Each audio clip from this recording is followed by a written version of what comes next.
Okay, now right off the bat, I'm just gonna say Rango has some of the best animation I've ever seen. Ever. It's some of the best looking character models, environments, just the way it looks. It's some of the best out there for any animated movie. Now, I thought some movies that have come out in the last year looked amazing. That were animated movies. How to Train Your Dragon, Toy Story 3, Tangled, even Megamind looked great.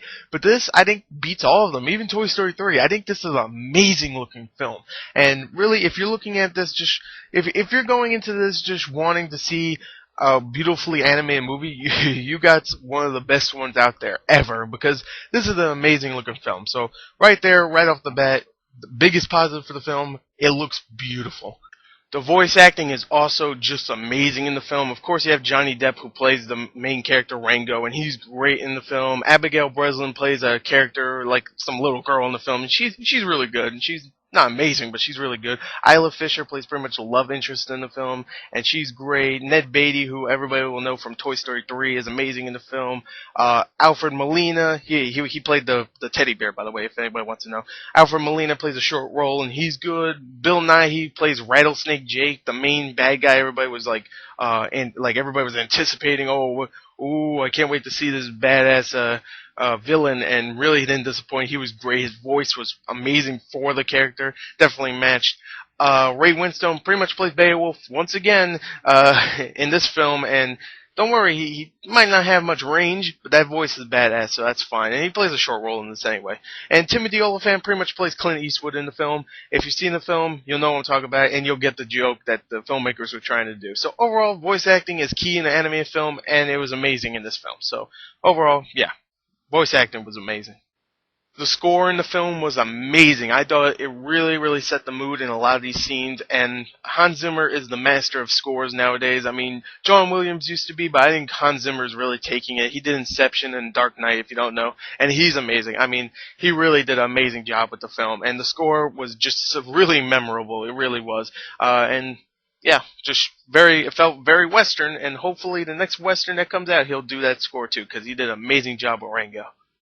I also thought the action scenes in the film were just amazing. I mean, they mixed everything up. They mixed chasing, flying, shootouts, freaking a whole bunch of great set pieces. They mixed that all together to make one badass Western animated film, and I thought it was really, really cool. Some of the action scenes I thought should have been in 3D, really. Some of them were just amazing looking, just like How to Train Your Dragon did with the flying sequences. I thought some of the flying sequences in this film should have been in 3D, just like maybe just that part, leave everything else not in 3D. I don't care, just that part right there would have been great in 3D, I was thinking to myself. And really, I wish it was in 3D, but hell, it's not. And, a 2D animated film once in a while isn't bad. And I don't mean 2D as in hand-drawn. I meant 2D as in, not shit coming at you every 2 seconds and, darkening the screen and making you wonder what the hell is really actually going on. So, yeah, the action scenes were amazing, though. And one last thing in the film, besides the action and all the badassery in the film, I thought the movie was really, really funny, too. Some of the jokes really hit hard, and they were really funny. Some of them were just visual gags. Some of them were just stupid things that some characters said.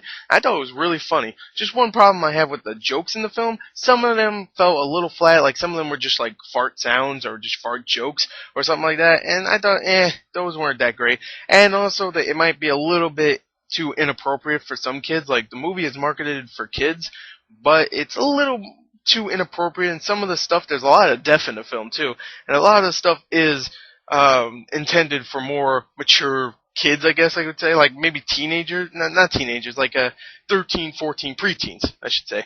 And yeah, I would say it's more appropriate for them, but still, it's a funny movie, and if you have kids that don't really care and they curse anyway, like I do, then go ahead and check the film out, because it doesn't matter. Because, it doesn't matter how inappropriate it is, your kid's already fucked anyway.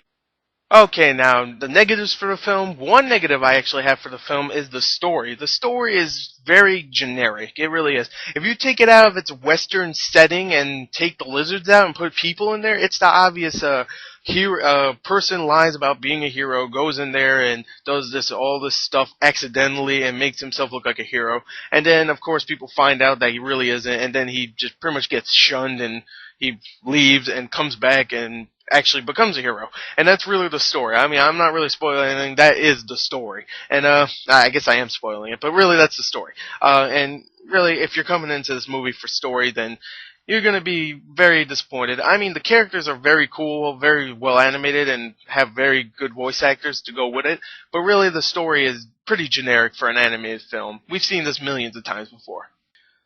My other negative for the film is that the movie's actually a little bit too long. For an animated film, you'd think it would be probably like 90, 95 minutes long, but it's actually 110 minutes long, which is really, really long for most animated films out there. I mean, come on, How to Train Your Dragon was probably closer to this length, but still, I didn't think it was actually as boring as Rango was, because Rango had some scenes here and there that were boring. Not saying the whole movie was freaking boring, because I thought the whole movie as a package was just really fun and very entertaining.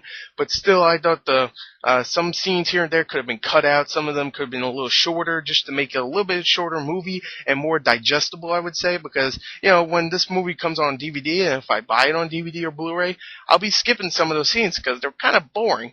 But it was really like scarce scenes, like maybe one, two, maybe even about maybe three scenes, I would say, and that's okay. And also some of the other negatives I talked about, like some of the jokes fall flat, and also the marketing was a little weird for this because it made it really look like a Nickelodeon movie because it is from Nickelodeon Studios. But really, it's actually very mature for what it is. Even though there's some fart jokes here and there, it's still much more mature than you would think. And I really liked it. I loved the hell out of it, actually. I'll give it a 9.3 out of 10 because I love animated films. I'm a sucker for them. And also, I thought the movie was funny, fun, entertaining, even though there's some parts here and there that were kind of boring. I loved it. I think you should go check it out. If you're thinking of checking it out before, there you go. Go check it out or I'll kill you. Thank you and goodbye.